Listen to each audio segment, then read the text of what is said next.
The Enchanted April by Elizabeth von Arnim. Chapter 3. The owner of the medieval castle was an Englishman, a Mr.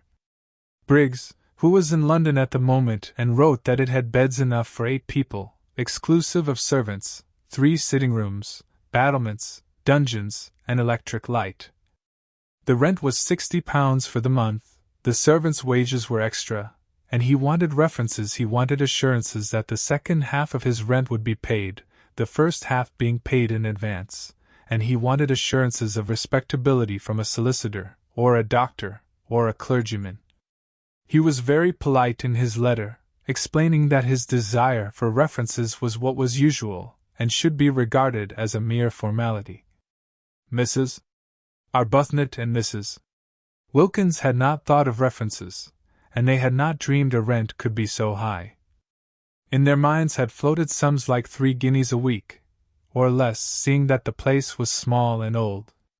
£60 for a single month. It staggered them. Before Mrs. Arbuthnot's eyes rose up boots, endless vistas, all the stout boots that £60 would buy, and besides the rent there would be the servants' wages and the food, and the railway journeys out and home. While as for references, these did indeed seem a stumbling block.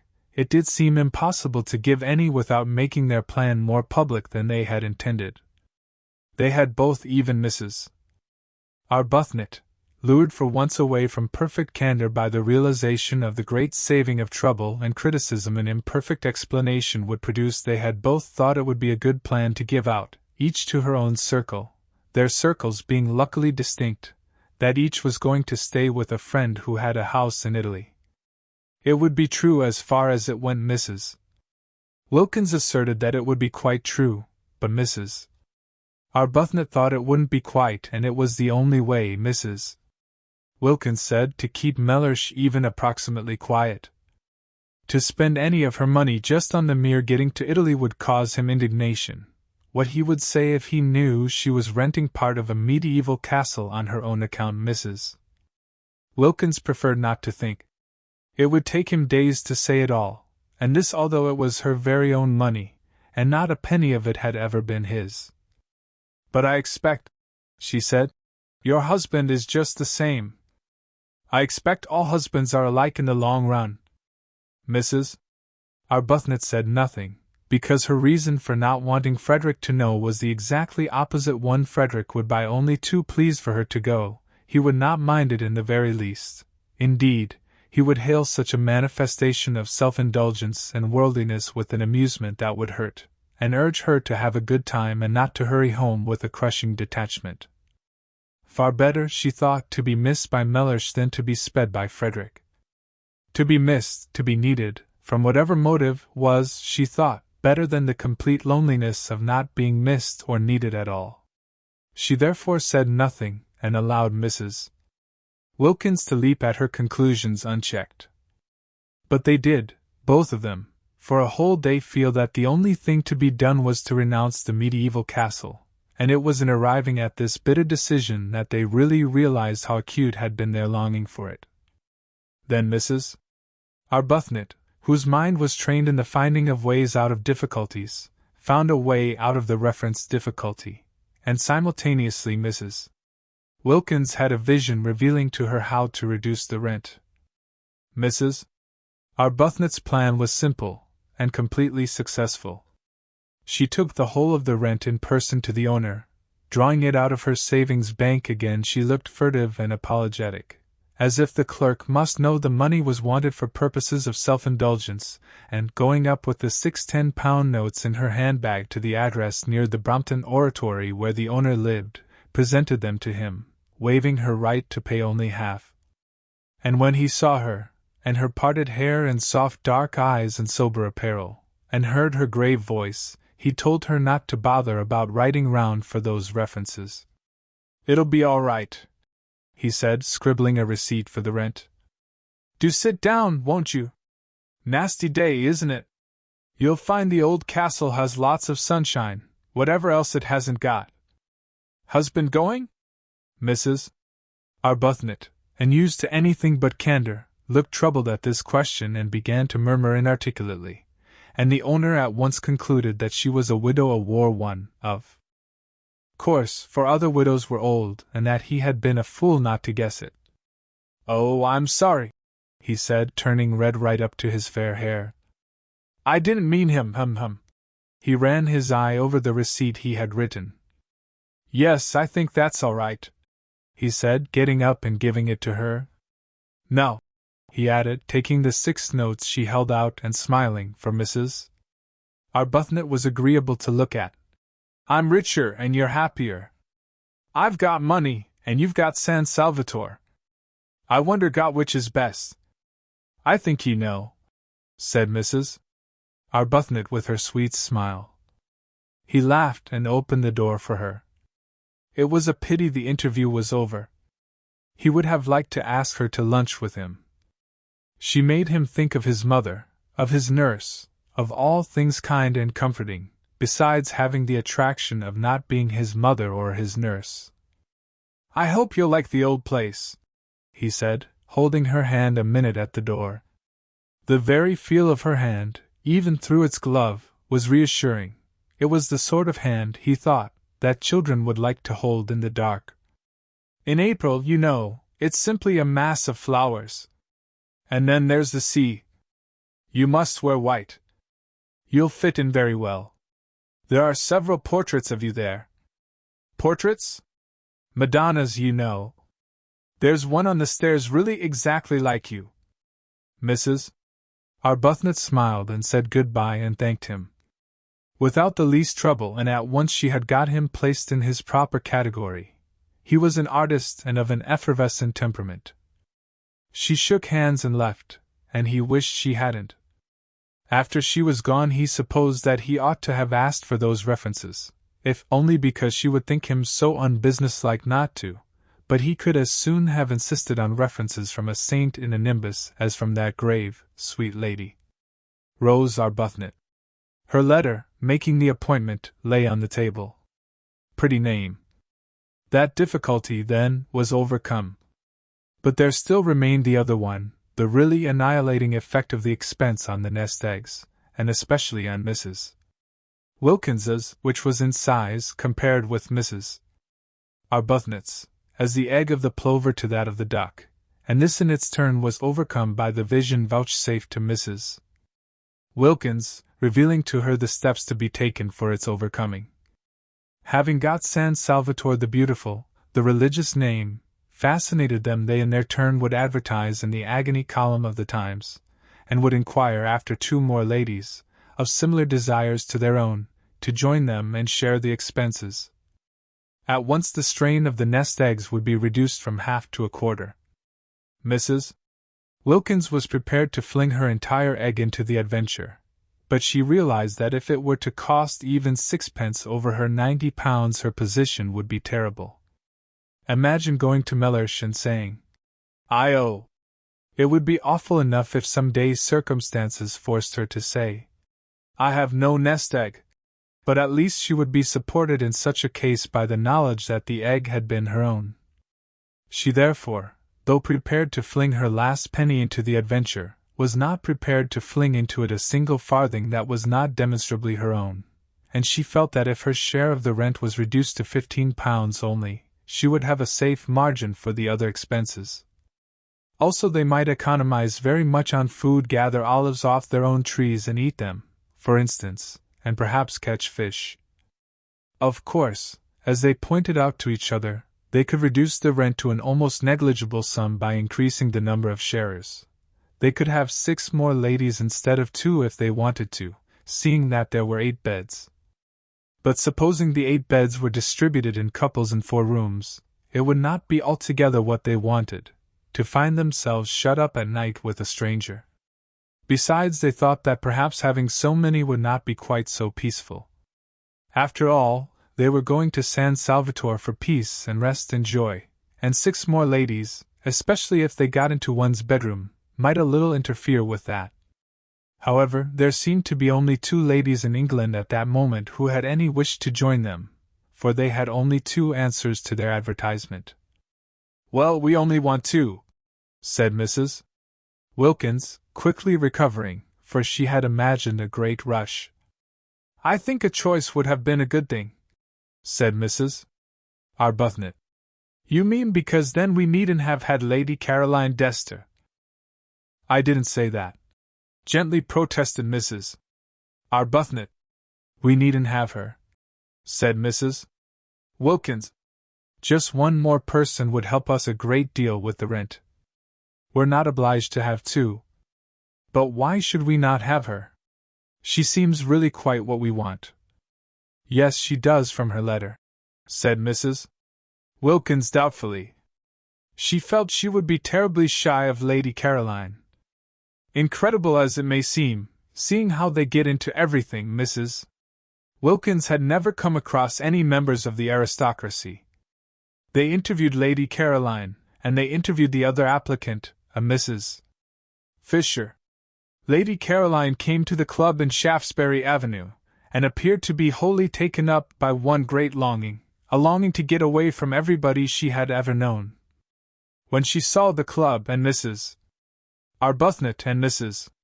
Wilkins, she was sure that here was exactly what she wanted. She would be in Italy, a place she adored. She would not be in hotels, places she loathed. She would not be staying with friends, persons she disliked. And she would be in the company of strangers who would never mention a single person she knew, for the simple reason that they had not, could not have, and would not come across them. She asked a few questions about the fourth woman, and was satisfied with the answers. Mrs. Fisher, of Prince of Wales Terrace. A widow. She too would be unacquainted with any of her friends. Lady Caroline did not even know where Prince of Wales Terrace was. "It's in London," said Mrs. Arbuthnot. "Is it?" said Lady Caroline. It all seemed most restful. Mrs. Fisher was unable to come to the club because, she explained by letter, she could not walk without a stick, therefore Mrs. Arbuthnot and Mrs. Wilkins went to her. "But if she can't come to the club, how can she go to Italy?" wondered Mrs. Wilkins aloud. "We shall hear that from her own lips," said Mrs. Arbuthnot. From Mrs. Fisher's lips they merely heard, in reply to delicate questioning, that sitting in trains was not walking about, and they knew that already. Except for the stick, however, she appeared to be a most desirable fourth, quiet, educated, elderly. She was much older than they or Lady Caroline. Lady Caroline had informed them she was 28, but not so old as to have ceased to be active-minded. She was very respectable indeed, and still wore a complete suit of black, though her husband had died, she told them, 11 years before. Her house was full of signed photographs of illustrious Victorian dead, all of whom she said she had known when she was little. Her father had been an eminent critic, and in his house she had seen practically everybody who was anybody in letters and art. Carlyle had scowled at her, Matthew Arnold had held her on his knee, Tennyson had sonorously rallied her on the length of her pigtail. She animatedly showed them the photographs, hung everywhere on her walls, pointing out the signatures with her stick, and she neither gave any information about her own husband nor asked for any about the husbands of her visitors, which was the greatest comfort. Indeed, she seemed to think that they also were widows, for on inquiring who the fourth lady was to be, and being told it was a Lady Caroline Dester, she said, "Is she a widow too?" And on their explaining that she was not, because she had not yet been married, observed with abstracted amiability, "All in good time." But Mrs. Fisher's very abstractedness, and she seemed to be absorbed chiefly in the interesting people she used to know and in their memorial photographs, and quite a good part of the interview was taken up by reminiscent anecdote of Carlyle, Meredith, Matthew Arnold, Tennyson, and a host of others. Her very abstractedness was a recommendation. She only asked, she said, to be allowed to sit quiet in the sun and remember. That was all Mrs. Arbuthnot and Mrs. Wilkins asked of their sharers. It was their idea of a perfect sharer that she should sit quiet in the sun and remember, rousing herself on Saturday evenings sufficiently to pay her share. Mrs. Fisher was very fond, too, she said, of flowers, and once when she was spending a weekend with her father at Box Hill. Who lived at Box Hill? Interrupted Mrs. Wilkins, who hung on Mrs. Fisher's reminiscences, intensely excited by meeting somebody who had actually been familiar with all the really and truly and undoubtedly great, actually seen them, heard them talking, touched them. Mrs. Fisher looked at her over the top of her glasses in some surprise. Mrs. Wilkins, in her eagerness to tear the heart out quickly of Mrs. Fisher's reminiscences, afraid that at any moment Mrs. Arbuthnot would take her away and she wouldn't have heard half, had already interrupted several times with questions which appeared ignorant to Mrs. Fisher. Meredith, of course, said Mrs.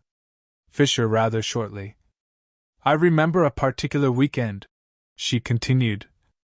My father often took me, but I always remember this weekend particularly. Did you know Keats? Eagerly interrupted Mrs. Wilkins. Mrs. Fisher, after a pause, said with subacid reserve that she had been unacquainted with both Keats and Shakespeare. Oh, of course, how ridiculous of me! Cried Mrs. Wilkins, flushing scarlet. It's because, she floundered. It's because the immortals somehow still seem alive, don't they, as if they were here, going to walk into the room in another minute, and one forgets they are dead. In fact, one knows perfectly well that they're not dead, not nearly so dead as you and I even now, she assured Mrs.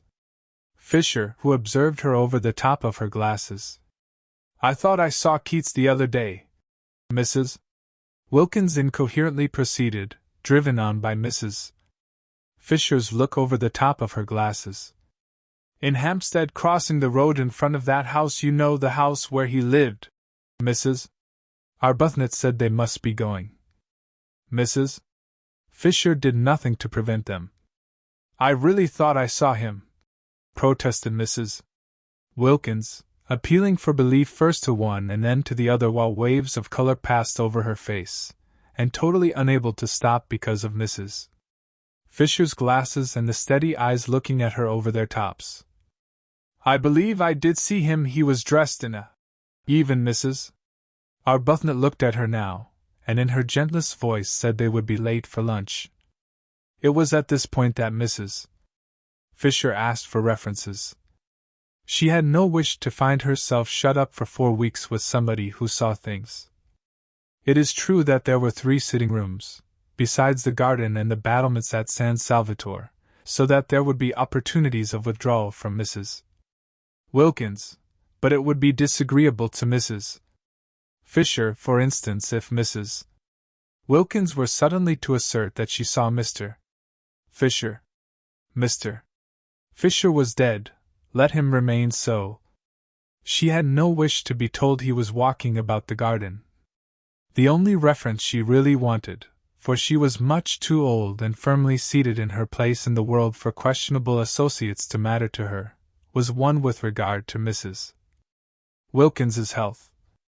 Was her health quite normal? Was she an ordinary, everyday, sensible woman? Mrs. Fisher felt that if she were given even one address she would be able to find out what she needed.